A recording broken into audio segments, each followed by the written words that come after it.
In 2014, a company called Learfield asked the same thing, and I said no. And they said, well, can we fly you down to Plano, maybe do a partnership? Like, yeah, that sounds great. And so I went down to Plano, and like, it's amazing. This big multi-billion-dollar companies flying me in, and I was like, oh, this is really cool. And then I went to dinner in New York City with their CEO, Greg Brown.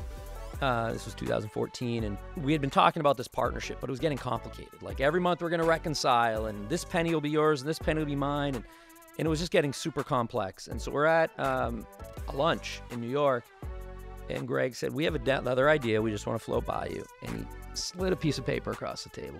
It's like a movie. Like, it was like a movie. Yeah. He's like, we want to buy the company. And I was like, oh, Greg, we talked about this. I'm open for a partnership. And I opened the paper, and I was like, oh, this is life-changing.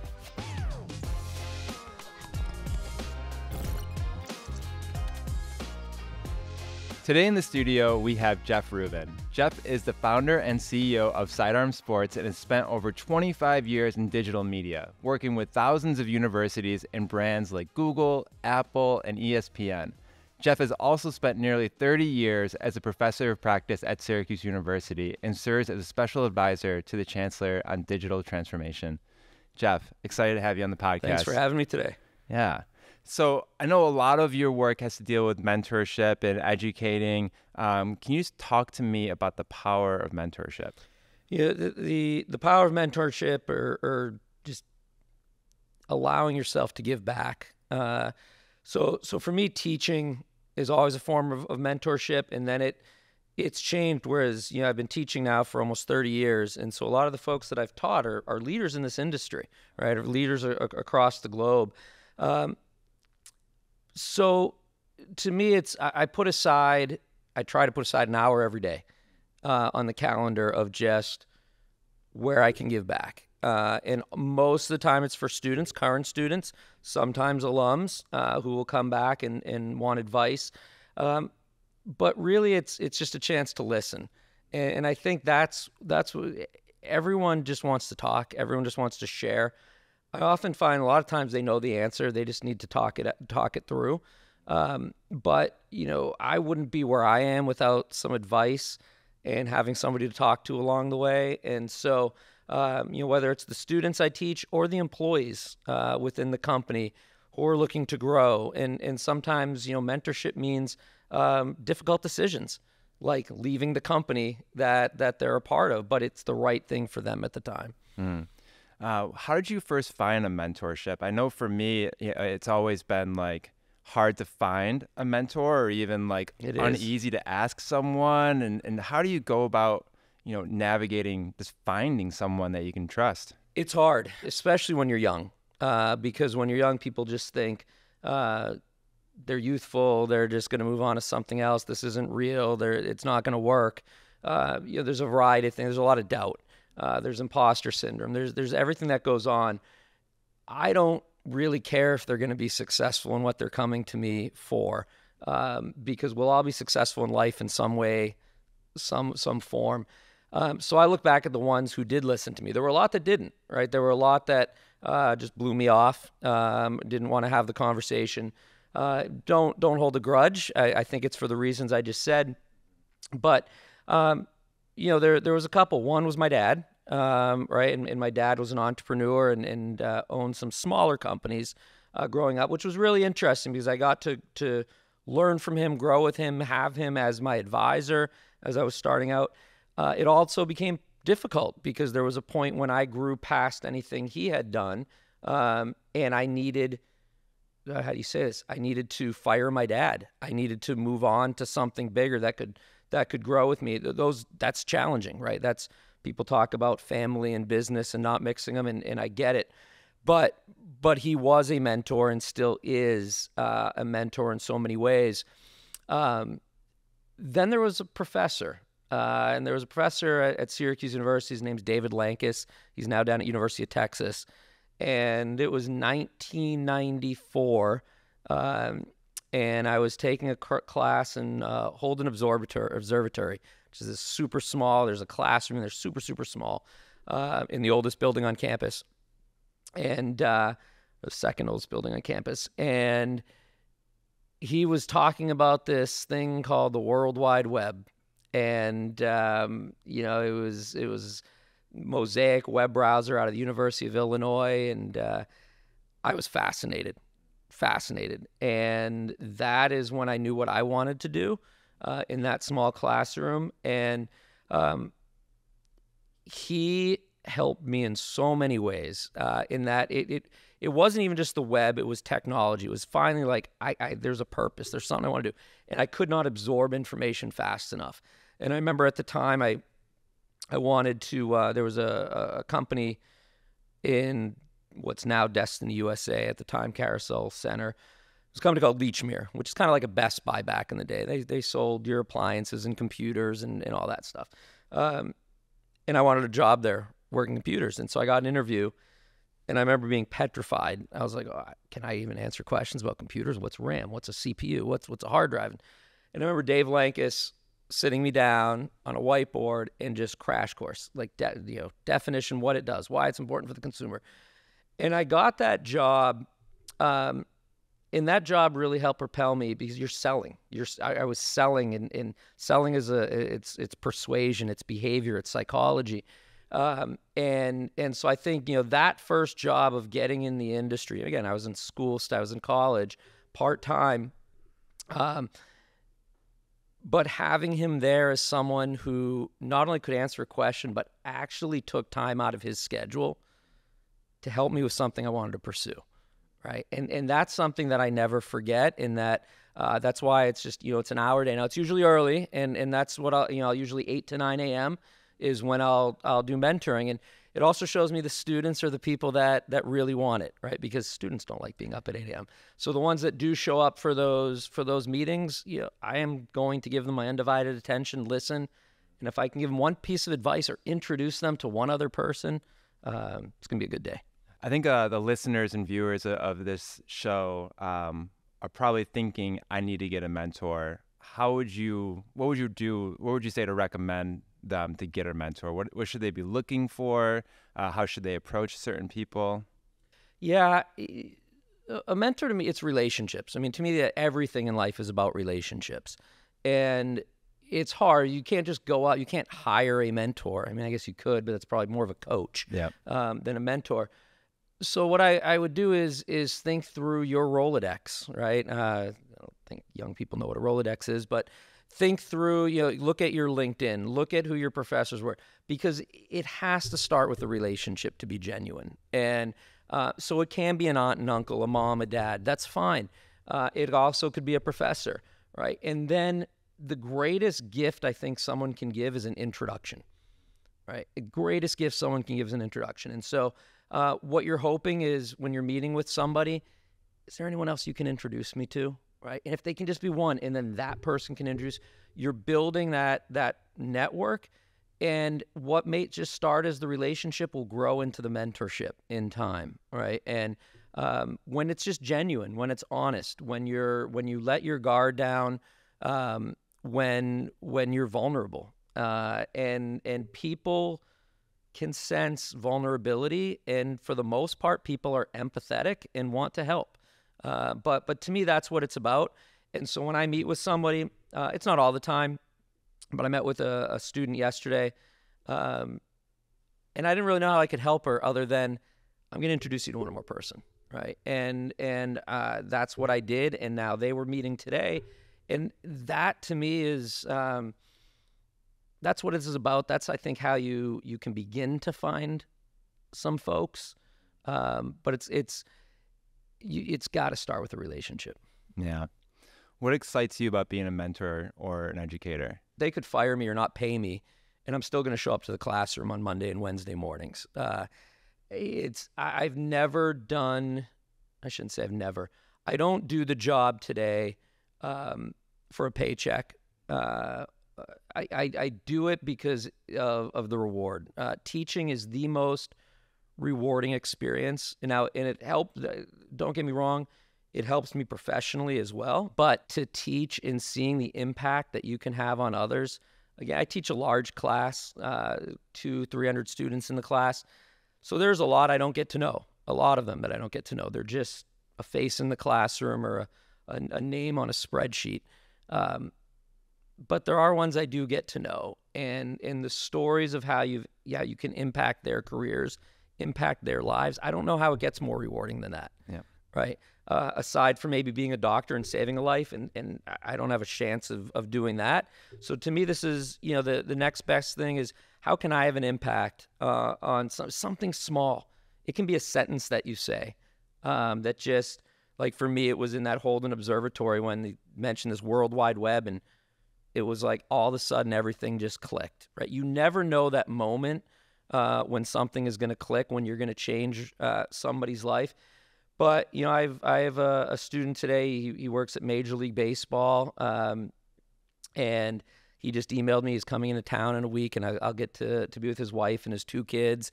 And he was a student from 20 years ago who's now just done incredible things in the industry.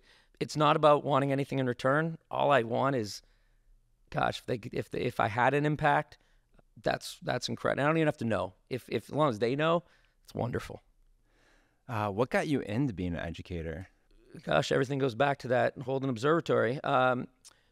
So in '94, when I started learning about the web, and before the web, there were these things called Gopher sites out of University of Minnesota. It was before the web. And it was basically the web without video and audio, without the multimedia, but it was hyperlinked documents. And so I got involved building Gopher sites and some websites early on with this professor. And I loved it. And I graduated Syracuse University, my bachelor's in '95.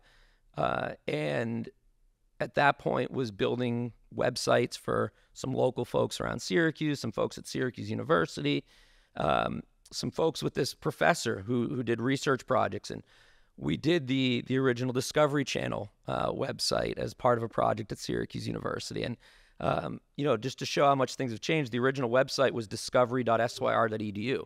Because domain names didn't matter at the time, right? It wasn't about marketing. It wasn't about discovery.com. So it's discovery.syr.edu. We did Newton's Apple, a PBS television show. And so we're building these. And look, I was making some money. It wasn't a lot, but paid some bills. And then when I graduated, the dean at the time, Ray Von Dran, another mentor of mine, a great, great man, my youngest child, his middle name is named after this dean. Oh, wow. The dean said, "Jeff, would you teach a class for us on web development, on web design?" And, I'm 21 years old, and sure, right? Like I really have trouble saying no. And so, yes, I did it. And in that semester, the class was ranked the #1 class in the I School, the School of Information Studies. And I say that with a joke, not to give myself accolades or pat on the back. Why was it ranked #1? Well, my brother was in the class, my girlfriend was in the class, all my friends were in the class. And so we'd have class, then we'd go down to varsity and we'd have beer, right? And so what better class is that, where the professor's teaching you and then you're going to get beer afterwards, right? Sounds pretty Probably good. Completely against the rules today, but back, I was 21 years old. I was like, this is amazing. Like, this is fun. So of course it was ranked #1. Well, then they thought I could actually teach. And so they said, well, will you teach it again? And I did. And so for a number of years, I taught that class in web development. And then I taught some graduate level courses in information architecture, basically human-computer interaction, and databases and security. And then, I don't know how long it's been, 10, 12, 14 years ago, I started teaching a class, Intro to Information Technology. And it's changed my life. This is the big class. But it is one I thoroughly love because I strongly believe, regardless of what major you're in college, regardless of your life's ambitions, whether you want to go work for a for-profit company, a nonprofit, government sector, you can't graduate from college and say, I don't really understand computers or I don't understand technology. Because you're not just putting yourself at a career disadvantage, you're really putting yourself at a life disadvantage if you do that. And so I get very passionate about teaching everything I can in 15 weeks about information technology. And this isn't about going to be a developer or being a security analyst. It can be about social media. It can be about artificial intelligence. It can be about cloud computing or Internet of Things and all, blockchain. All these things are going to tangentially touch everybody. And so anyway, so that's how I started teaching. why I say I would never give this up, and they'll probably have to call public safety the day they tell me I can't teach anymore, because I'm still going to show up, ready to go. So during all this time, how did you create SIDEARM Sports? Where does that fall in? Yeah, so it was the same year. Well, I started a company in '96, the same year I started teaching. And I joke, right? They were not paying me much to teach, and I didn't know any better. I was like, okay. And I told you I wasn't making a lot of money from websites, but I did start a company, and it was really because my dad saw that I was doing more and more projects as freelance, and he said, hey, for tax purposes and more legitimacy, you should really have a company name. You should start, even if it's an S corp. And I said, okay. And he's like, well, you need a company name. I was like, okay. And he's like, well, what do you do? And I said, I build websites on the internet. He's like, so do you consult? I said, yes. And he's like, so you do like internet consulting? And I said, yep. And he goes, all right, internet consulting services. I was like, sure, Dad, whatever. Here's my recommendation to anyone listening is a name matters, and it is very hard to change, right? So I had the worst name probably in the history of business, internet consulting services. Like, how awful, right? It's like naming your kid something off, and you're like, oh man, what was I thinking? I named him Espen, right? And so, boy, that name was tough, but it stuck with me, and that's how we did business. And I did that from '96 to 2000, so about 4.5 years, and it was all work for hires. And during that time, everywhere you turned, there was somebody who wanted a website, right? Everywhere. And then in 2000, 2001, you had the dot-com crash, where essentially it was found that all these great internet companies didn't have business models, right? They didn't have growth. They weren't making money. They were just a bunch of dot-coms. And I'll never forget, I had a professor in the I school, I won't say his name, but he came up and he put his arm around me and he said, Jeff, what are you going to do now that the internet's over? And I was like, oh my God, right? This is my professor. The internet's over. The web, what am I going to do? And clearly it wasn't over, right? We heard the same thing of social media. It's a fad. We're hearing the same, artificial intelligence. It's a fad. These things aren't fad. They evolve. And the internet did evolve. But it at least scared me enough to say, I got to change my business model, because all of a sudden that year of 2001, I'm turning around and there's no work, right? Everyone's reading what they see in the press of this thing's a fad. It's don't waste your money on it. And no one wanted websites. So at that time, Syracuse Athletics, they were with a company called Total Sports. And Total Sports was one of those .coms that didn't have a business model. And pretty much overnight, they went out of business. They worked with a number of Division I programs. And Jay Krauthamel was our athletic director at the time. Sue Edson was the head of media relations. She's still at Syracuse. Mike Veely was the head of marketing at Syracuse Athletics. He's now just retiring from the Fox School of Sport Management. And I got a call from them that said, hey, we'd like to meet with you about a website for SU Athletics. And I went into a room, and it's this long table, and Jay Krauthamel's at one end of the table, and he's smoking his cigarettes, and Sue's there, and Mike's there, and I'm intimidated, right? This is Syracuse Athletics. I grew up, came to Syracuse. I was a fan. Sure. Right? So Jake was, like, out of my league. And Jake said, Jeff, we're here as we need an athletic website. Show us what other athletic websites you've built. So I brought up the Discovery Channel. And he's like, no, I'm looking for an athletic website. And so I brought up National Geographic. And he's like, hey, why are you here? And I'll never forget that. Why are you here? And I said, Jake, we've never built an athletic website. I said, but I'm here. I'm a professor. I started the company here where I'm a diehard Syracuse fan. We can build it for you. Like, we can do it. And I left that meeting just like devastated. Like, wow, that couldn't have gone worse, right? And a few days later, Sue Edson called me and said, Jake wants to take a chance on you. Can you build us suathletics.com? And we did. And remember I said I wanted to change my business model. Instead of freelance, we signed a multi-year deal. So now I had renewable income, right? I could forecast out, like, even if I get no new business, at least I know I have this coming in next year. And we licensed the product, right? And instead of a work for hire. So we built it. A year later, I joke, we had 100% growth because we added one more school, right? Which was RIT, Rochester Institute of Technology.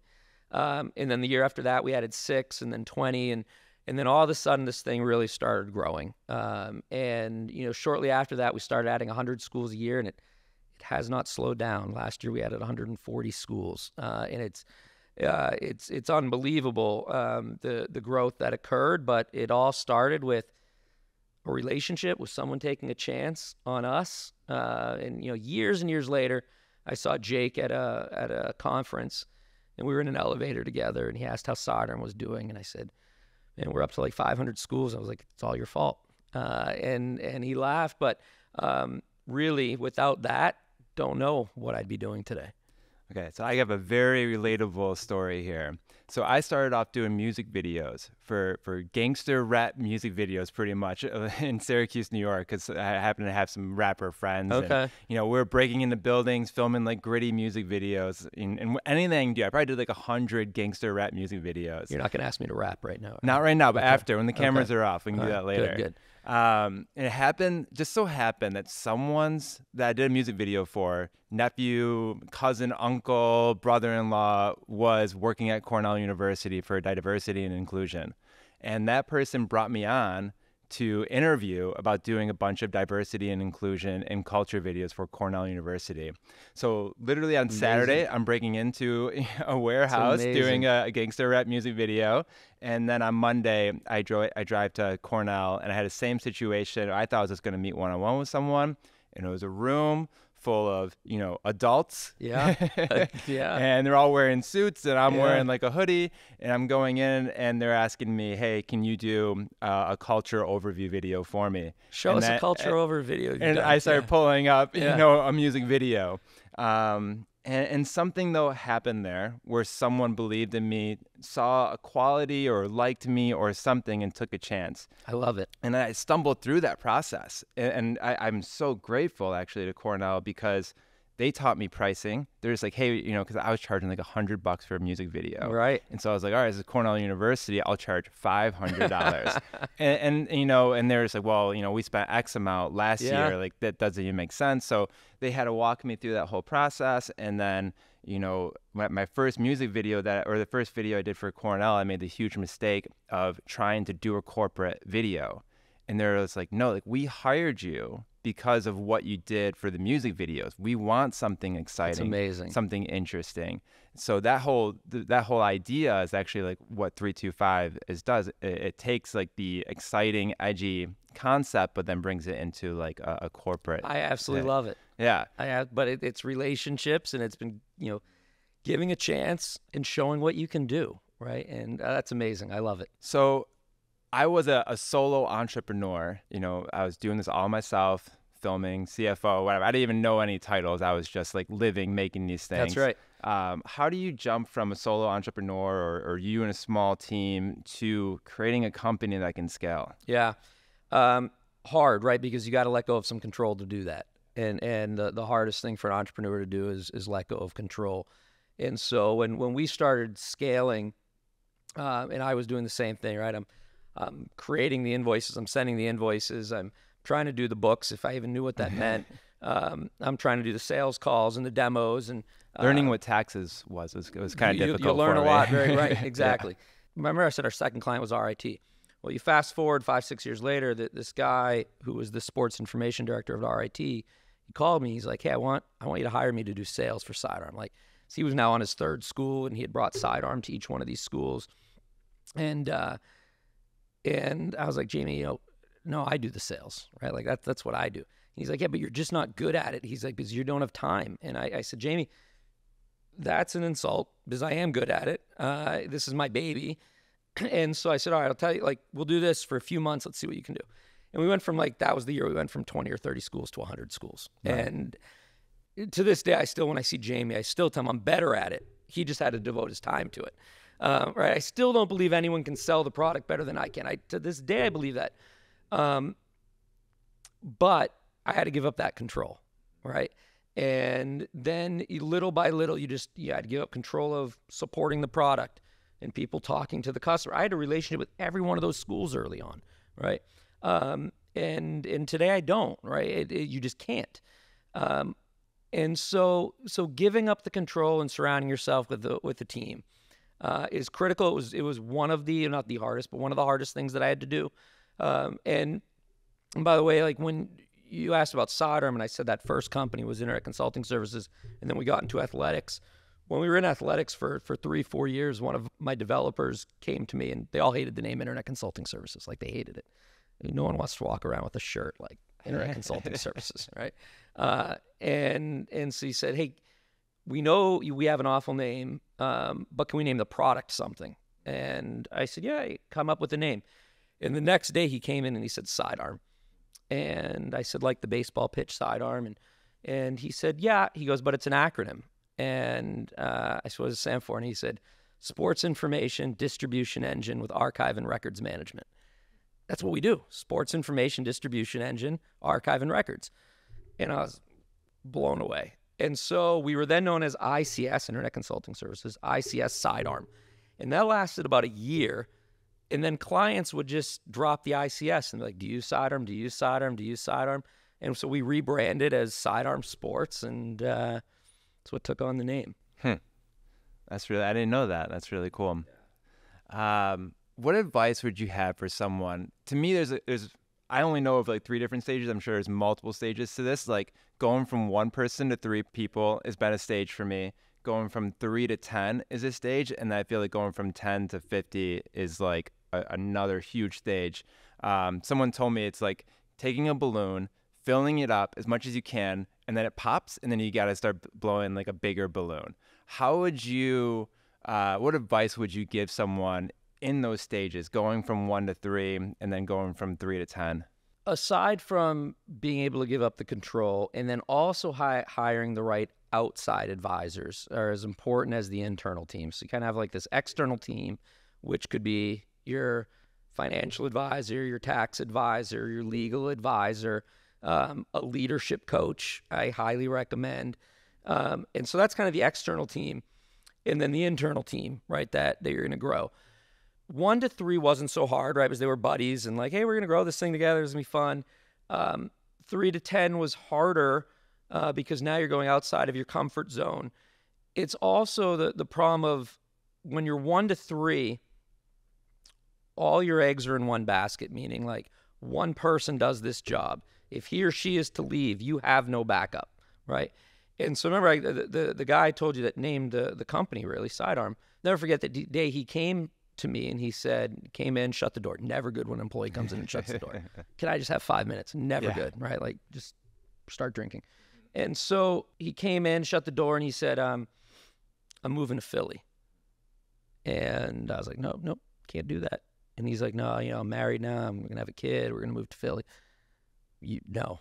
I was like, you're the only one that knows the software. I know, but it's right for me. And that was one of the hardest days because I had no backup, right? It was one person that could do this job. And so, I did hire somebody else, and he came in and was like, I need to hire 4 people. And I was like, no, one person did it before. He's like, I need 4. And we did. We began to grow, but you had that redundancy.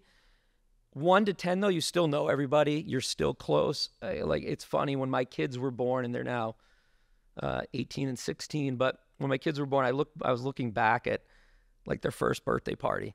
Everyone there was an employee, right? Like, because we were all just friends, right? And I can't imagine that today. I just can't imagine that today. Not that I don't love them. They don't want to hang out with me, right? They want their own friends, like, but I don't think I was forcing it 18 years ago. We were truly close. As you grow, that changes, right? And for the 1 to 10, you're probably hiring all those employees yourself. You're interviewing, you're choosing. When you start getting to a certain number, it's like you meet them on their first day of the job, right? And so it's change, and you have to learn to adapt. And I think it also goes from when you're 1 to 3 or 1 to 10, you're still probably pretty operational. And then at some point, though, you got to move from operational to more strategic and managerial. That's hard, and you've got to be able to want to do it. And by the way, there's nothing wrong with being operational. Some may choose, like, I want to be operational, but then you're going to have to hire someone to do more of the strategy and the management, right? Because what you can't do is both. You can't do both. At what point did you realize this? It's today.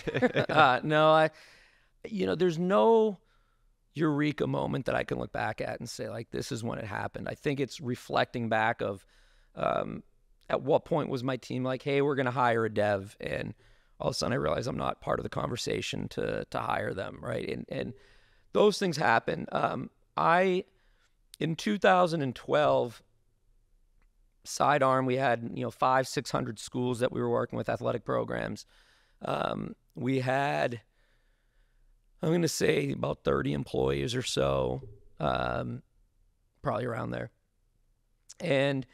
But we still really only had Syracuse as our big one, right? Like, we had Cornells and Colgates and Temples and Drexels and great programs. But in terms of the top athletic programs, like, it was Syracuse. And then in 2012, we signed University of Texas and University of Kansas. And it was like all of a sudden we're now on a national map. Like, all of a sudden everyone wanted to know who is SIDEARM, right? And then I started getting phone calls and emails of, will you sell the company? And I was like, you don't sell your baby, right? Like, that's crazy. Like, why would I do that? And so it was like, no. And then in 2014, a company called Learfield asked the same thing, and I said no. And they said, well, can we fly you down to Plano, maybe do a partnership? Like, yeah, that sounds great. And so I went down to Plano, and like, it's amazing. This big multi-million, billion-dollar companies flying me in, and I was like, oh, this is really cool. And then I went to dinner in New York City with their CEO, Greg Brown.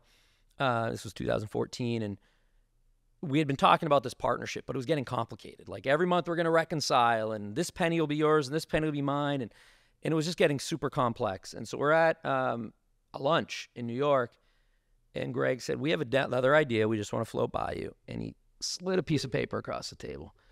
It's like a movie. Like, it was like a movie. Yeah. He's like, we want to buy the company. And I was like, oh, Greg, we talked about this. I'm open for a partnership.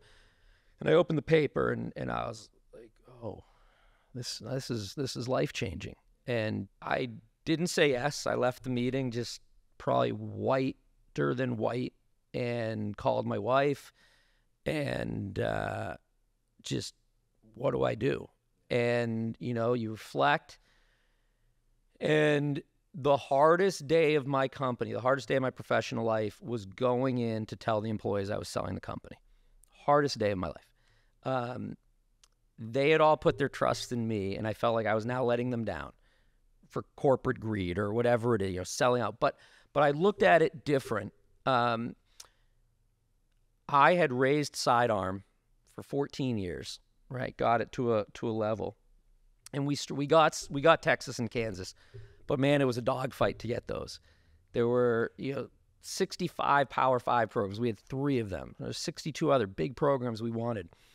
Learfield had the relationships, and I truly believe Learfield could come and get them. And in return, Learfield was a traditional multimedia rights company selling radio spots, signage in stadiums, and they were trying to become more digital. And so they were looking at SIDEARM to become more digital. And so to me, I was like, guys, like, this is like a marriage. Like, this is great. And everyone, including my advisor, said 6 months.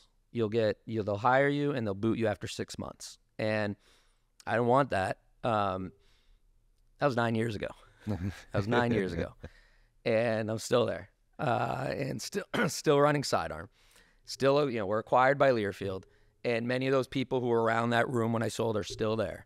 And so it's been a heck of a run. And, in terms of the scale, and when you just know when it's time. Now, when I was acquired, one of the first things Learfield said to me, their CEO, he said, do you want to be operational or managerial?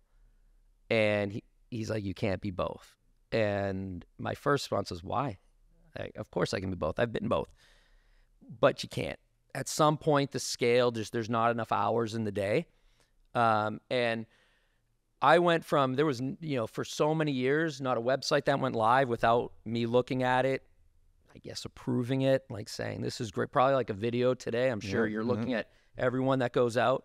To a point now where websites launch every day, and I'm sometimes I see them when the fans see them, or later, right? Michigan, I was just down in Houston for the national championship. Michigan's one of our clients. Washington's one of our clients. So we knew we were going to have a winner in the football game.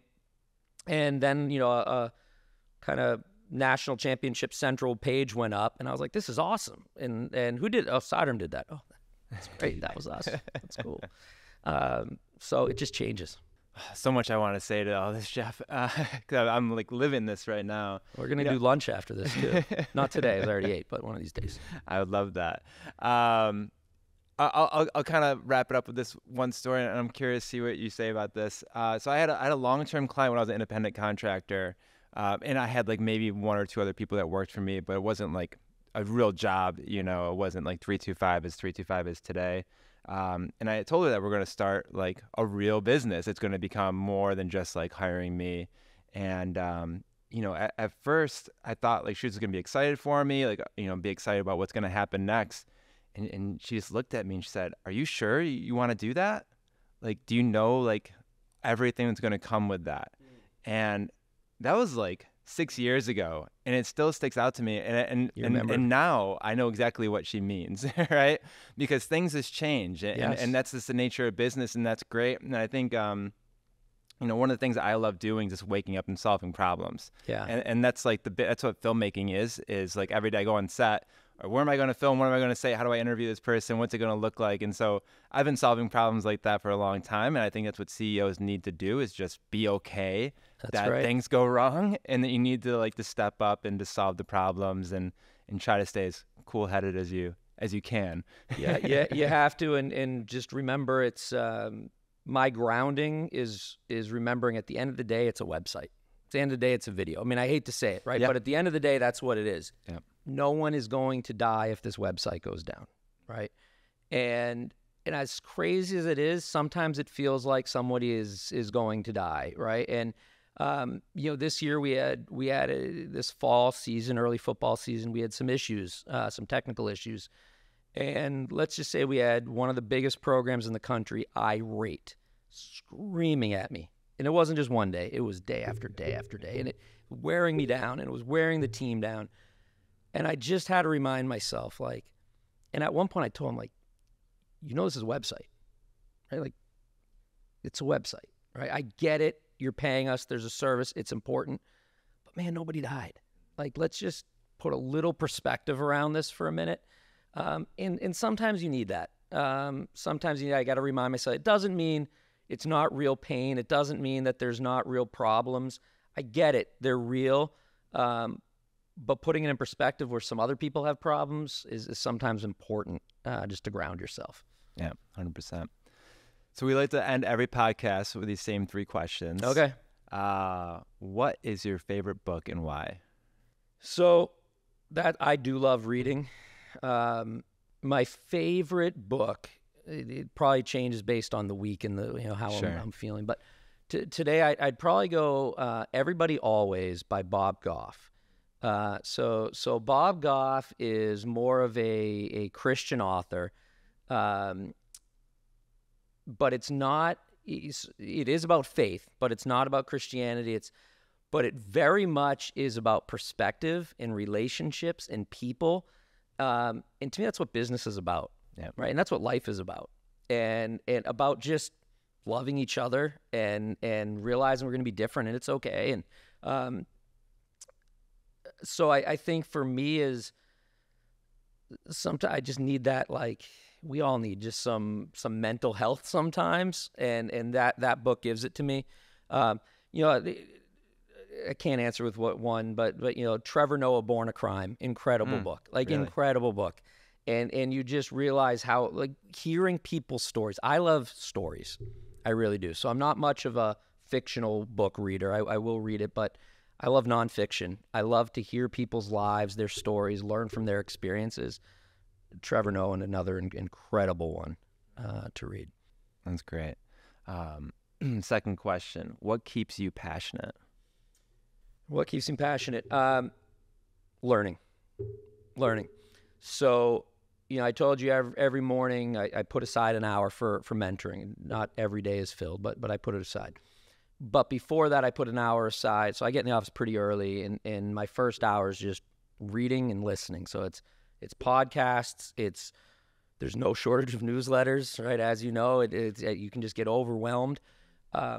But for me, it's about college sports, it's about technology, and it's just about the world of what's going on. And I can't get enough of it. I absolutely love learning, and it keeps me passionate, it keeps me going. The other thing I'll say is teaching. As much as students might say, thank you, Professor Rubin, it's, hey, I want to thank them. Because by giving me the opportunity to teach, it forces me to learn things at a different level, right? I can't go in and just be like, let's talk about our AI. Everyone pull up ChatGPT, right? They will bury me. They are bigger. If I'm going to try to teach them Snapchat, they'll bury me. I don't know it like they know it. So it forces me to stay on top of things that I otherwise may have just overlooked or just skimmed through. And that then helps me in the business, right? And so people are like, how do you stay up to date with all these technologies? Because I teach. And if I didn't teach, I probably wouldn't be forced to do it. And why do I do it? Because I don't want to get embarrassed in the classroom when I go in there and say something stupid or have a student tell me that I'm wrong. So those are things that keep me passionate and motivated. I love that. All right, last question. What excites you most about Central New York? The people, the community. And what I mean by that is I talk to a lot of friends in cities, and they can go to a restaurant or the supermarket and not run into anybody they know, which I find crazy. Because in Central New York, like, if you go to Wegmans, I mean, you got to give yourself an extra hour, right? Because just all those conversations along the way. If you go to dinner, you almost always bump into somebody you know on the way in or the way out, or you go to a bar and you bump into somebody. You go to a sporting event, you bump into somebody. I love that. I love that. Being just somebody in the midst of a bunch of people that you don't know seems pretty boring. But being able to just bump into people and reconnect and have those side conversations, I love that about Central New York. Well, thank you so much, Jeff. There's so many little things that I know that I took away from this, and I had to vent a little bit about some of the things that I'm working on dealing with, and this is just like fantastic for me, and I'm sure everyone listening is going to get a lot of value from this. I appreciate you having me today. Thank you so much. So if you want to learn more about Jeff or follow Jeff, you can follow Jeff on LinkedIn at Jeff Rubin.